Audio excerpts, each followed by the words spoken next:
Okay, this is the second entry.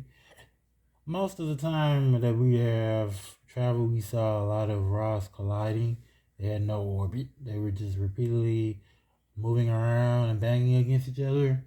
And at that point, we realized that as some rocks were flying past us in the dark and some light was passing by, and you were just seeing large rocks moving by, the most common weapon is throwing rocks. So when you would say that there is a catastrophic event, it would mostly be caused by a rock, which you would say, but that rock would be thrown at the planet by another planet because they do not have weapons that can actually damage a particular area that they want to destroy all the other animals that are there.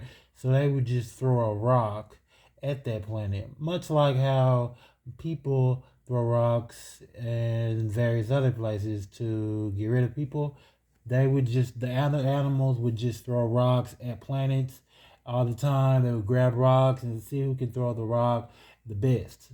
Not necessarily up close orbits, like say within 1 AU, much more complex than that. It would be a large amount of clashes and banging and rock flying. So you would throw a rock, say 600 million universes away, and then at about 10,000 eons later, the rock would move orbits, and a large enough rock to destabilize the orbit could clash against the planet, causing a rogue orbit. So when you see a rogue planet at one point, you could say that there was life there, most of based on the fact that it had debris around the planet that appears to be hot gases. Thank you again.